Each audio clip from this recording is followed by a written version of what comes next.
Hello दोस्तों, नमस्कार। RJ Hindi कहानी में आपका बहुत बहुत स्वागत है। दोस्तों, कहानी का पूरा आनंद लेने के लिए वीडियो को लास्ट तक देखें। अगर कहानी पसंद आए तो कृपया चैनल को जरूर सब्सक्राइब करें और वीडियो को लाइक करें।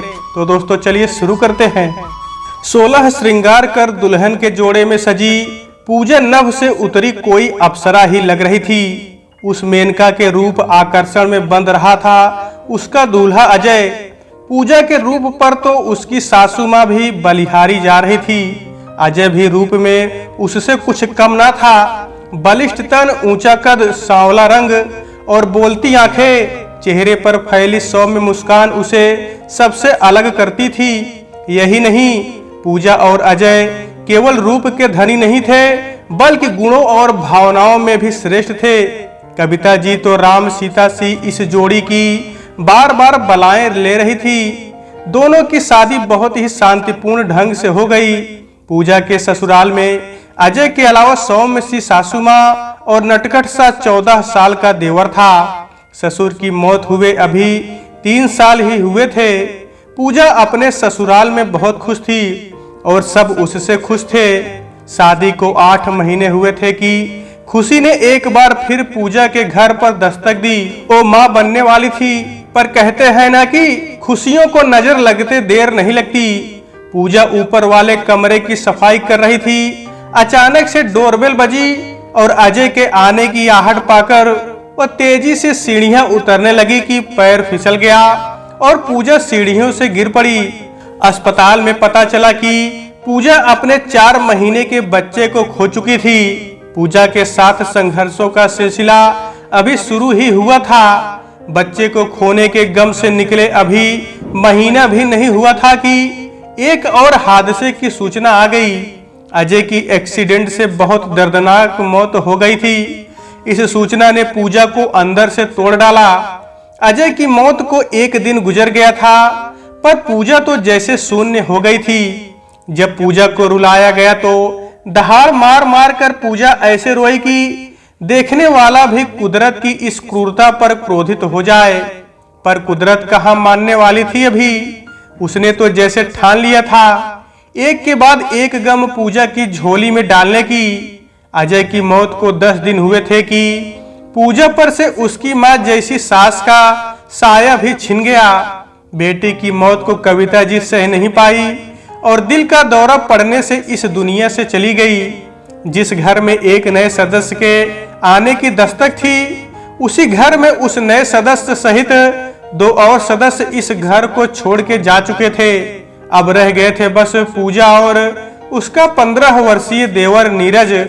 अजय और सासू माँ की मृत्यु के बाद पूजा को लगा कि वो भी मर जाए, पर नीरज का क्या होगा यही सोचकर रुकी रही। पूजा के पीहर वालों ने नीरज को उसकी मौसी के घर और पूजा को अपने साथ ले जाने की जिद की, पर पूजा ने मना कर दिया। वो अजय के घर उसकी यादों के सहारे जीना चाहती थी। उसने तय कर लिया था कि अब वो अपने लिए ना सही पर नीरज के लिए जिएगी।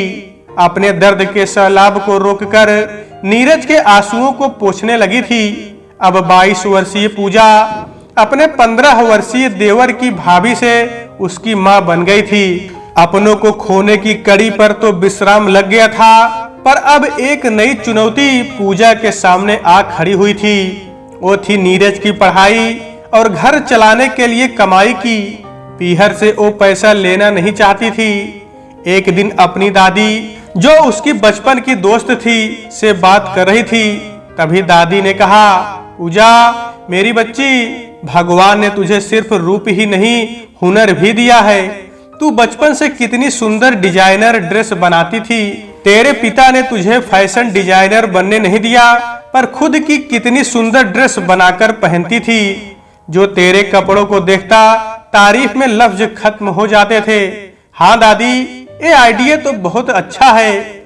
मैं अपने इसी हुनर और शौक से अपना घर चलाऊंगी। क्या आप मेरे लिए ग्राहक ढूंढ देंगी? पूजा आशा और उम्मीद से भर गई थी। दादी की मदद से पूजा का काम न केवल चला बल्कि दौड़ने लगा। धीरे धीरे पूजा का अच्छा बुटीक खुल चुका था।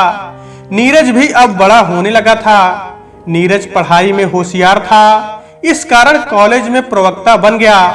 नीरज अब 25 साल का हो गया था और पूजा 32 साल की हो गई। पूजा के पिता ने ना जाने कितनी बार उससे दूसरा विवाह करने की जिद की, पर उसने मना कर दिया और अपना बचा जीवन नीरज के भविष्य में लगा दिया। पूजा के जीवन में 10 साल बाद खुशियों ने फिर से आहट दी। नीरज के लिए अच्छे रिश्ते आने लगे। नीरज ने अपनी भाभी माँ से पहले ही कह दिया था, उनको जो सही लगे वही सही है। पूजा ने एक से एक लड़की देखी और आखिर में उसकी तलाश प्रियंका पर आकर रुकी। प्रियंका से नीरज की शादी धूमधाम से संपन्न हुई। प्रियंका देखने में तो सुंदर थी, पर मन से नहीं। उसके भीतर ईर्ष्या और अहम की भावना भरी हुई थी। नीरज का अपने भाभी के प्रति सम्मान देखकर उसे ईर्ष्या होती थी। पूजा अगर उसे घर के बारे में कुछ समझाने का प्रयास करती तो उसका अहम पूजा का अपमान कर देता। प्रियंका के द्वारा पूजा का अपमान अब एक सामान्य सी बात हो गई थी। अगर नीरज प्रियंका को कुछ समझाना चाहता तो पूजा उसे एक कहकर रोक देती कि मुझे प्रियंका की बातों का बुरा नहीं लगता, मैं जानती हूँ कि वो अभी नासमझ है, कुछ दिनों में अपने आप समझ जाएगी। मैं तुम्हारी हंसती खिलखिलाती गृहस्थी देखना चाहती हूँ बस। पूजा की ये बातें प्रियंका को कुछ भी कहने से नीरज को रोक लेती। समय बीतता गया। रेनू जो कॉलेज के समय से ही पूजा से ही अपने कपड़े डिजाइन करवाती थी, आज अपनी शादी के लिए कपड़े डिजाइन करवाने के लिए पूजा के पास आई थी। 2 महीने बाद रेनू की शादी थी। शादी के कपड़े डिजाइन करने थे, जो संख्या में भी ज्यादा थे और समय भी लगना था। इसलिए पूजा ने डिजाइन किए हुए कपड़ों को ले जाने के लिए 10 दिनों का समय दिया था रेनू को। रेनू शॉपिंग करने बाहर गई थी, इसलिए उसने कपड़ों को लाने की जिम्मेदारी अपने बड़े भाई अविनाश को दे दी। अविनाश रेनू के कपड़े लेने पूजा के बुटीक पहुंच गया। कहते हैं ना कि ईश्वर ने अपने मोहरे डालकर कौन सी चाल चली है कोई नहीं जानता। वैसे ही पूजा के लिए भी ईश्वर ने जो पासे फेंके थे उनका परिणाम भविष्य के गर्त में छिपा था। अविनाश जब पूजा के बुटीक पहुंचा तो पूजा की सादगी और विनम्रता को देख मोहित हो गया। आज ना तो उसका ऑफिस में मन लगा और ना ही घर पर। पूजा का रूप अविनाश को ऐसा लगा जैसे छरहरी काया आसमानी साड़ी में लिपटी, जैसे आसमां को ही अपने ऊपर ओढ़े हो, मन की भावनाओं को जूड़े में कसकर बांध लिया हो और ललाट पर चंदन का टीका मन की शीतलता को बयां कर रहा हो। अजय के जाने के बाद यही पूजा का श्रृंगार था। रेनू के कपड़ों को लाने के सिलसिले में अविनाश और पूजा एक दूसरे को काफी जानने लगे थे। रेनू की शादी के दिन नजदीक आ गए थे। अविनाश की शादी को 4 दिन ही हुए थे कि उसकी पत्नी ने झूठे आरोप लगाकर उसे छोड़ दिया और साथ में बहुत सारा धन भी ले लिया। इसी धोखे से आहत अविनाश ने दूसरी शादी के बारे में कभी नहीं सोचा, पर पूजा से मिलने के बाद उसके विचार डगमगाने लगे थे। आखिर में उसने अपनी माँ से अपने दिल का सब हाल कह दिया। माँ ने अविनाश से कहा, आज पूजा को रेनू की शादी का निमंत्रण भी दे आते हैं और तुम्हारी शादी के लिए उसकी सहमति भी ले आते हैं। माँ पूजा के घर पहुंच गई। पूजा को अपने पास बैठाकर उसके सामने अविनाश से शादी का प्रस्ताव भी रख दिया। ये सब सुनकर पूजा अपनी प्रतिक्रिया देती, उससे पहले ही प्रियंका ने अपनी कड़वी जबान से जहर उगलना शुरू कर दिया। देखो नीरज, मुझे तो पहले ही पता था कि तुम्हारी भाभी, जिसे तुम माँ कहते हो, अपने आंचल में दाग लगाए बैठी है।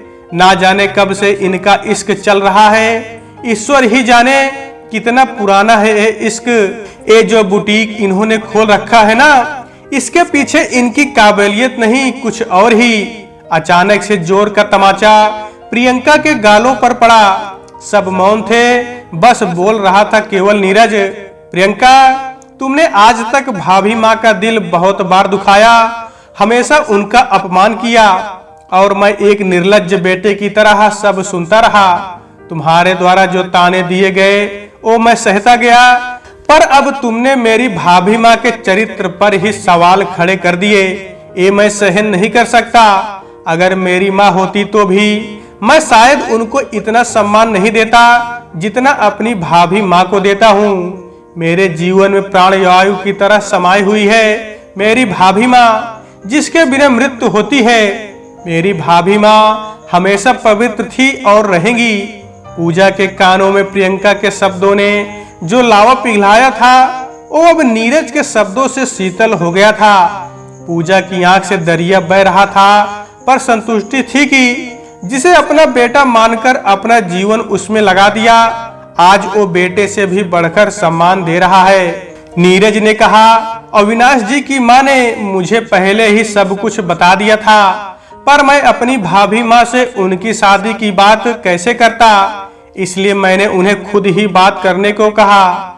नीरज ने रोते हुए पूजा से कहा, भाभी माँ, आज तक मैंने आपसे जो मांगा आपने मुझे दिया है। बस आज आखिरी बार मेरी जिद पूरी कर दीजिए और अपने जीवन की नई शुरुआत कीजिए।